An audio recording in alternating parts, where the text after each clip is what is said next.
Place à présent aux élections européennes, on ouvre notre page spéciale.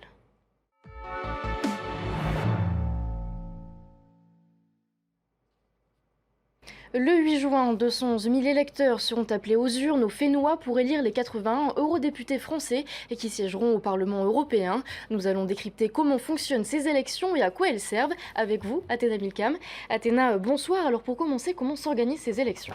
Bonsoir Emma, l'Europe paraît bien loin depuis la Polynésie et ces élections suscitent moins d'intérêt ici et pourtant tout citoyen français, y compris vous, les Polynésiens, ont ce droit fondamental de vote pour élire nos eurodéputés.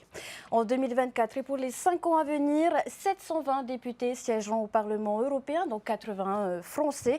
Ces eurodéputés représentent les 27 États membres de l'Union européenne.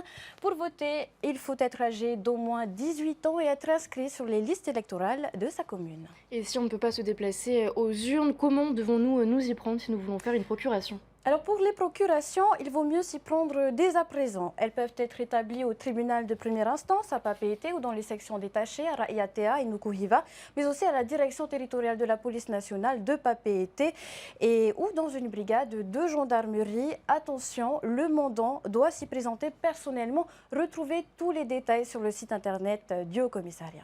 Athéna, pour les élections européennes, on ne vote pas pour des groupes politiques, mais pour les partis nationaux. Effectivement, des partis nationaux, mais une fois élus, la plupart des députés choisissent de faire partie de groupes politiques transnationaux. Vous verrez dans le reportage qui suit ce décryptage un aperçu des listes en course. Mais avant de diffuser ce reportage, Athéna, concrètement, quel est le rôle du Parlement européen ? Alors, le premier rôle des eurodéputés, c'est de représenter les 450 millions de citoyens de l'Union au niveau européen. Avec le Conseil de l'Union européenne, les députés du Parlement européen adoptent ou rejettent des lois, à l'instar de l'Assemblée de Polynésie, ici, à notre échelle. Le Parlement défend la liberté, l'égalité, il promeut la démocratie et les droits humains. Les eurodéputés approuvent également le budget de l'Union européenne, dont une partie peut être consacrée au territoire insulaire français comme le nôtre. Ils contrôlent également la manière dont ces fonds sont utilisés. Il y a donc d'autres institutions politiques européennes ? Effectivement, mais le Parlement européen est la seule institution élue directement par le peuple. Vous votez pour eux et eux agissent pour vous, en théorie en tout cas. Pour faire simple, le Conseil européen, composé de chefs d'État membres, définit les orientations politiques.